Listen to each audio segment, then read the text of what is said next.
shuttle, it's connected to the shuttle. Yeah, see. Okay, then I That's just go Ken. free from that point. You can go. You free can from- start it. I don't think, nah, you know what, we don't need it. Like I said, these are just prompts. Okay. I can. My name is Leroy Miles. This is my story. This is my story. Okay. Where were you born? I was born in Alabama, 1939. You don't have to say you don't want to. To Yeah, that's all you. Paris.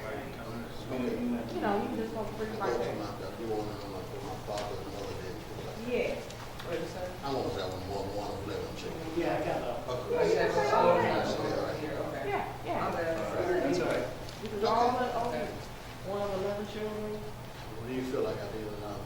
Then you're going to go with that next If question. you stop, Okay. I'm gonna say, Okay. okay, I'm ready. who is Bull Connor and what? Okay. Okay, all right.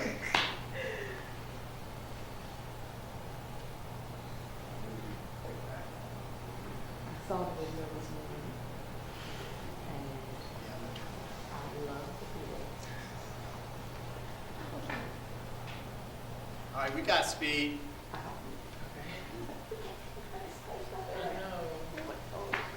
Can I cut my intro at all? Okay, just for that. Yeah. And we're rolling. Clear. Action. Take your program. My name is Leroy Miles.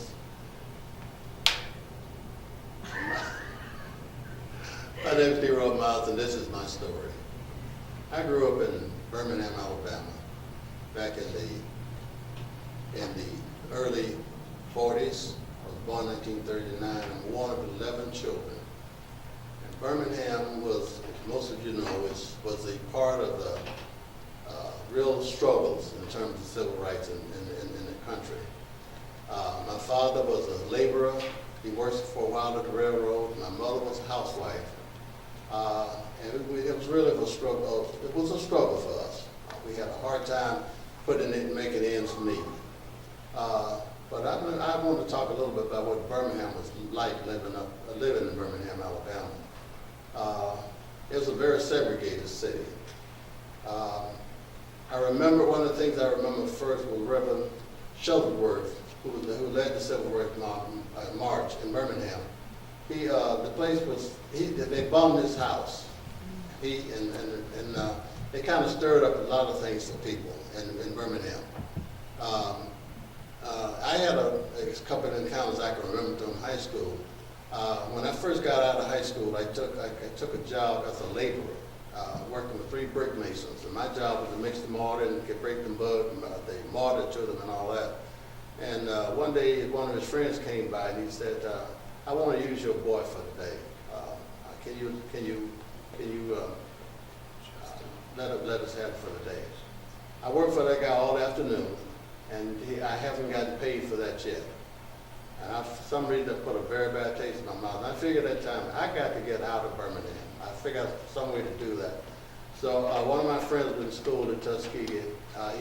He had told me about a 5-year plan that they had there. And I decided I was going to apply. And that was a real joy for me to get out of Birmingham and start my life really all over again. I went to Tuskegee, I majored, and I went in engineering really, but I didn't have any money really. I didn't have enough money to stay there. So what happened was the state of Alabama was subsidizing people's tuition because they didn't want the black students to go to the University of Alabama. So they subsidized my tuition for the first year, and I still had to work. And my job during the nighttime was to walk the clock, as night watchman, and after 12 o'clock to 6 o'clock in the morning. And that was a tough job for me. So I had to change my major because I could not afford to stay there because I just didn't have enough money to survive. So what I did then, I just changed my major and went into education. And so I went on I went from Tuskegee to the Peace Corps when I graduated from college. I spent 2 years in the Peace Corps. And while I was gone, a lot of things happened. Where in the Peace Corps? I went to the Philippines, I wanted to go to Africa, but there was no slots available. This was the second year of the Peace Corps. So I went to the Philippines and I served there our job was teach English as a second language to the people, the teachers there in the Philippines. What year was that? That was in 1962 that I went to the Philippines. That's a 2-year stay over there. It actually was the second year of the Peace Corps beginning. So, Let's go back to Birmingham. Tell me about segregation in Birmingham. okay, in Birmingham, let me tell you about what it was like. It was a real tough situation in Birmingham. I mean, everything was really segregated in Birmingham. There was, even in the school system, we were all segregated schools. I was in from my first through the eighth grade, I was in one little school in our community. There were several other schools in Birmingham, but and the other schools where the white kids went. And, but we just couldn't go to those schools at all. It was, What about recreational activities? there was no recreation activities there. We didn't have no gyms or no playgrounds, we couldn't even go to the public library. If you went to the public library, it's a segregated corner that you had to go to, and that was all you could do. The buses were very segregated. We didn't have no transportation really, so we had to ride public transportation. And when we rode the bus, they had a sign right in the center of the bus, and colored on one side and white on the other. Okay, so you had to get on. When you got on the bus, what you had to do was, if the white section was full and the black section was not full, then you had to move. You had to get up and move behind the board. They don't ask the question. Bus driver gets up and just move the board, and you have to get up. If you don't, you're subject to arrest. In addition to that, we didn't have any public transportation to school. We had to walk to elementary school, and we went to high school. We had to take the bus, but the white kids took the yellow school bus, the public school bus, and we had to pay for our own tuition, our own bus fare, to get back and forth to school. Can you say that one more time? Okay. About the bus system, how you had to pay for your own, but the white kids had their own system. Okay, for the going to school, and in terms of, we had to walk basically to elementary school. That's elementary school. We had no bus transportation. We were not allowed to go to the white school in the same community. Okay, but when we went to high school, we had the white kids took the public bus to school free, and what we had to do, we had to pay for our fare. We had to buy our own bus ticket, and they sent the Birmingham public transit system sent a bus out to pick us up to take to school, and that's how we had to go to school. All the way through high school, I had to pay my own way for transportation. White kids all went free. Okay, and Tell me about the bus boycott. oh, the bus boycott all that started in Montgomery, in Birmingham. That was before the bus boycott. I was back in the bus boycott. Right, started by 1955, I believe. And I was a sophomore in high school at that time, so I didn't really get involved in that. But that's when Reverend Shuttlesworth had started moving to Birmingham, because he got sick and tired of us had to live with these segregated kind of situations. So during that time, we weren't involved in the bus boycott at that time. That was much later on. No, that was in Montgomery. It started in Montgomery. The bus boycott was what's her name? Parks. It started in Montgomery, but we didn't. It wasn't really involved. We weren't involved in that in Birmingham. How did your parents feel about our Caucasian brothers and sisters? Well, my parents had a lot of stories to tell about what went on in Birmingham. They had a lot of stories to tell us. And they were kind of afraid of the establishment, white people really. They were really kind of afraid. They tolerated the system much more than we did. So my parents was kind of, they just want to, they want to be bothered with it, because they figured that there was no recourse. I mean, there's nothing they could do to change the situation. So they kind of wanted us to do the same thing, because she really didn't want us to get involved in the situation, because she didn't want us to go to jail. My parents did. But we just kind of said, wait, we want to do, we just tired of the situation. So we kind of rebelled, at least something, we rebelled to some degree against what my parents want us to do. So we kind of made, my friends and I, we did things that my parents didn't really like, you know, because we got out and we bucked the system a little bit. We got on the buses and we rode, got on the front of the bus, and, you know, and we did that a lot. A bunch of us get together, you know, and we did that. But that's how we really fought the system. But it was really a tough situation in Birmingham. Very segregated. We were more afraid of the police in Birmingham than anything. I mean, the policemen, they just harassed us no matter what. Anywhere we go, anything we did, we just be on the corners having fun. Here comes the police, and they use us as something to play with, you know. And then we didn't do the kind of things they want us to do. We could very easily end up in jail. A lot of my friends did go to jail, and for nothing. A lot of things they didn't really do. Why were you scared of the police? Well, you know, because what they did basically was harass us. They always came in our community. They looked for us, so, you know, just to, and sometimes we would just run from them. And we ran from them because, you know, we stood there, we were in trouble. And we ran, we were also in trouble. So we didn't really know what to do. The police was just very, very difficult to deal with. They really, for some reason, I just never thought the police was my friend. I just never did. And we never ran to the police and asked them to help us out in anything, because they was always after us. So it was really a tough situation in Birmingham when it comes to police. And I guess and then, you know, remember Bull Connor? He was a police chief in Birmingham. And I'd had one encounter with Bull Connor.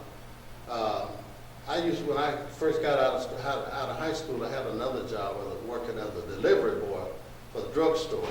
And Bull Connor was one of the drugstore's customers. So I went out and took him some medicine one night, because I didn't know who he was really until my boss told me when I got back that was Bull Connor. And I went there and took the medicine to him. He opened the door, snatched the medicine out of my hand, slammed the door in my face, and I didn't realize really what it was, but when I got to that bottom step, I took off. I mean, because I was really afraid, but I found out later who Bull Connor was. You know, if you don't know who Bull Connor was police chief. He's the one who organized all of the hosing and the equipping and all that of the kids, of the demonstration they had in Birmingham. That was much later though. But that was in college when that happened. You see the movie Selma? I did see the movie Selma. What did you think about it? Well, one thing I remember vividly about the movie was the scene at the end of the movie almost. They had a scene there where the people had come and marched across the Pettus Bridge, and they had come and they were doing the speeches and all at the end at the Capitol. I was there. I didn't go to the march in Selma because I had no way of really getting there from Tuskegee, because I was in college at that time.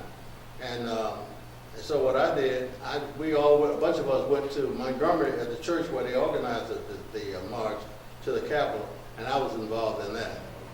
And let me tell you, it brought it back the Selma brought back a lot of memories. I mean, I can see a lot of details that happened, that didn't show up in the film. But it was really, really a good movie, and it was a real depiction of what really happened during that time.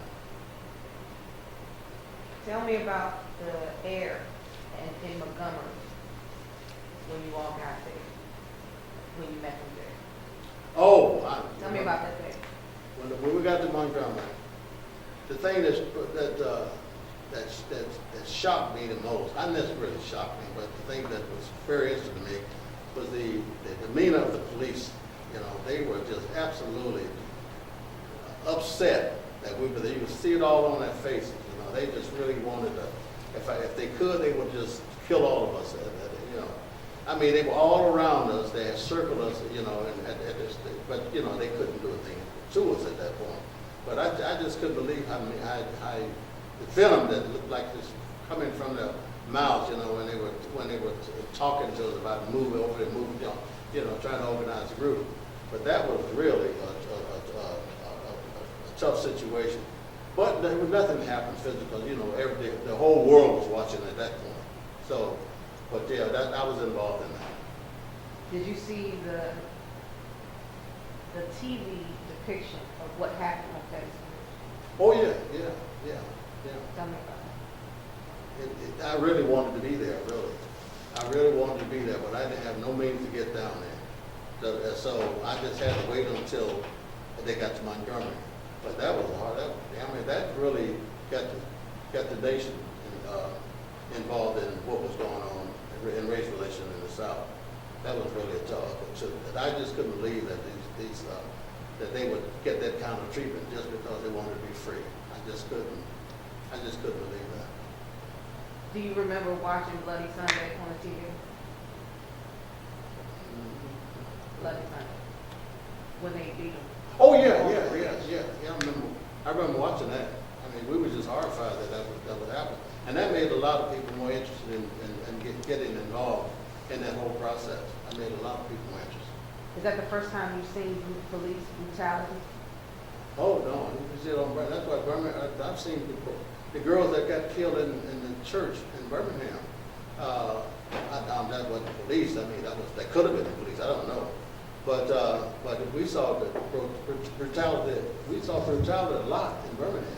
I mean, just in the neighborhood, police coming and harassing people and beating them, put them in jail for nothing. You know, a couple of my friends got put in jail for a couple of nights because somebody had said that somebody in the neighborhood had done something, and the police just picked them up and without any question took them to jail, and they turned them loose about 3 days later because they had no evidence on them. But that happened all over Birmingham. I mean,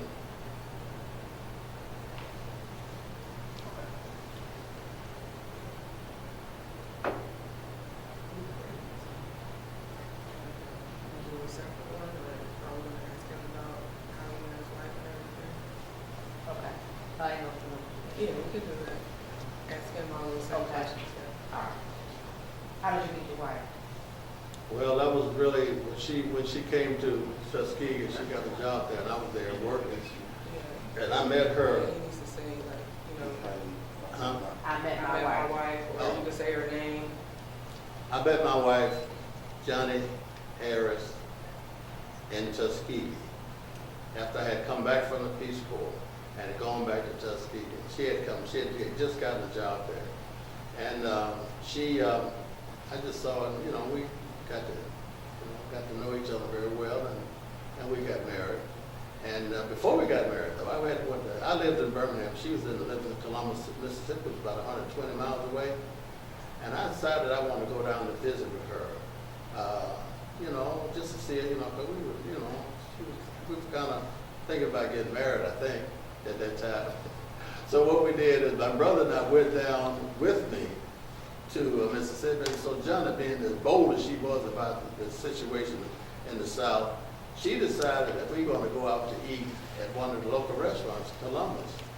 So we went into the local restaurant there. And first of all, we got all of the stares of people been looking at us, and I know y'all ain't coming to eat. So we went and they couldn't turn us down, so they sat us down, they fed us, you know. And after that, my brother and I got just as sick as we want to be. They had put something in our food. And I would always remember that particular situation. And but that didn't, you know, I wanted her to cook for me so I could see if she can cook. That's what I wanted. But she wanted me to go to that restaurant. That's the last place I wanted to go.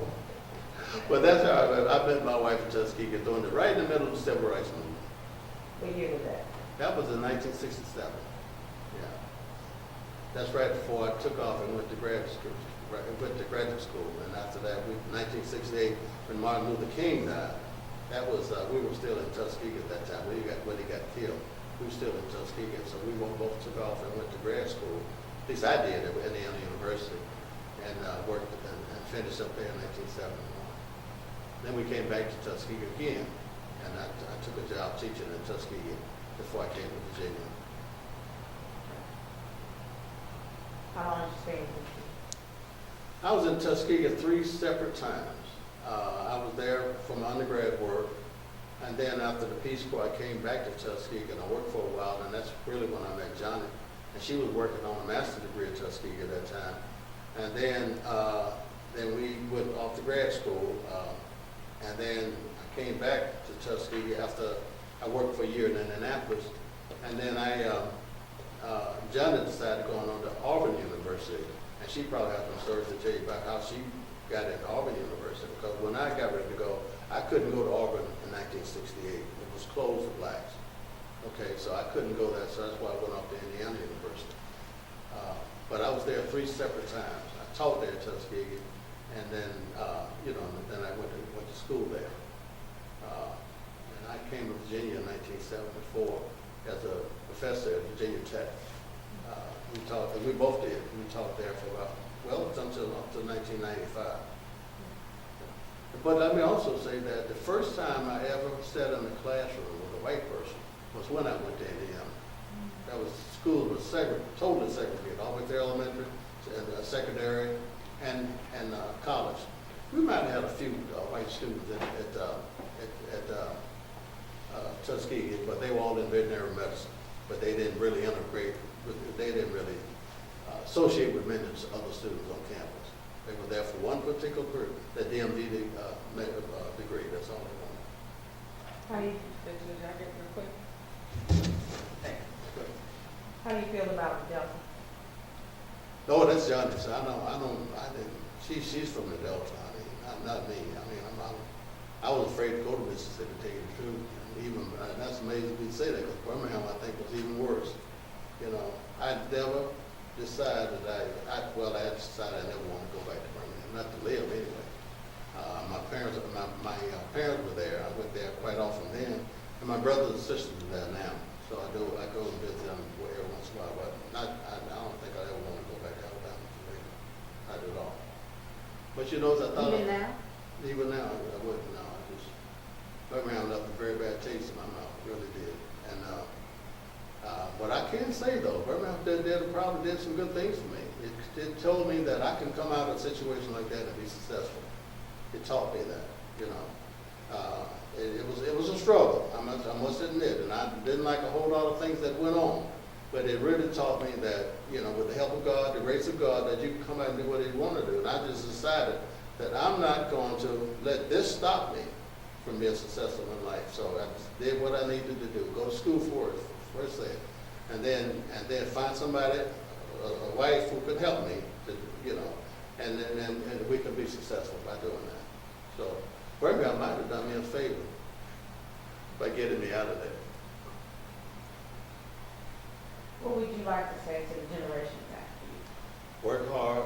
Don't let things like that stop you from being successful. What I would like to say.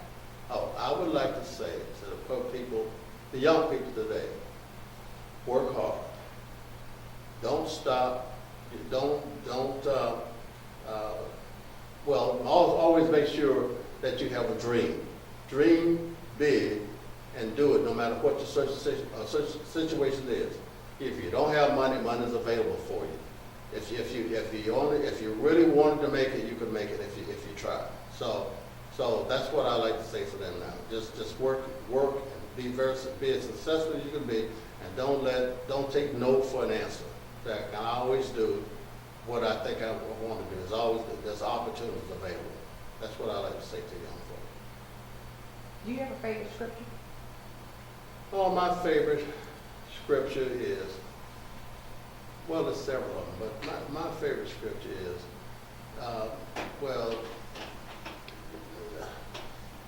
you put me on the spot now, trying to make take them off, but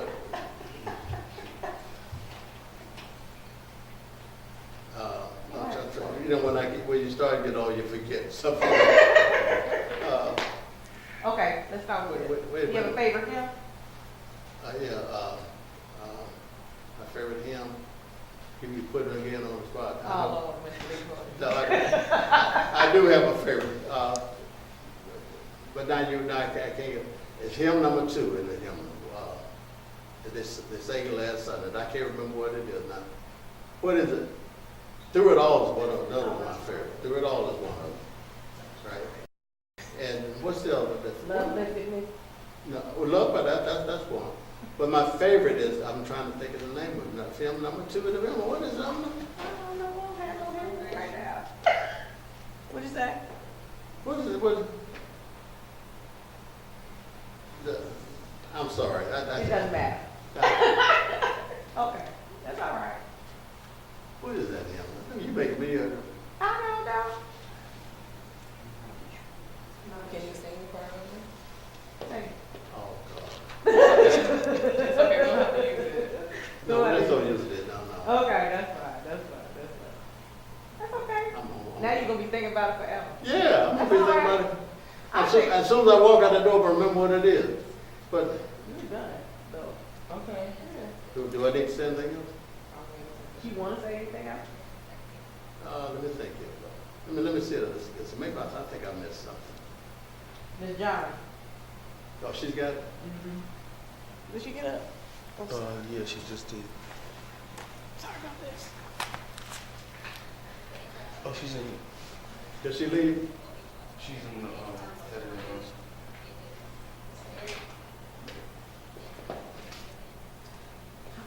Is it an African American hymn? No. Just a normal hymn? You talking about Yeah. Oh, How firm a foundation? How far foundation? that's not number 2, no. Holy, holy, holy. It's number 1, right? The Amazing Grace. Amazing grace. No, I can't think of that. But I like what they were singing in church. Oh, the other thing I really All want. hail power. Yeah, uh-huh. That's a good one, yeah.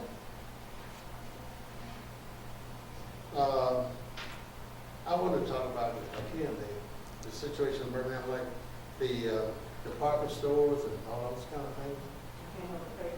I can't remember.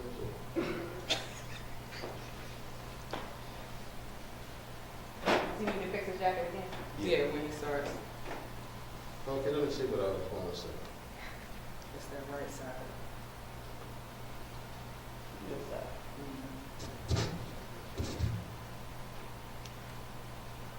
Okay. Okay, that's, I think I hit all I want to say. You get a lot of it, but it doesn't mean Okay. All right, that's it. Oh, you already, you feel like you already said I it? said I hit. Okay. Yeah, I'm good. neighborhood playgrounds, restrained, Right. you ran, you was guilty. Yeah, you did. Yeah. Did you want to talk about Marshall Washington, did they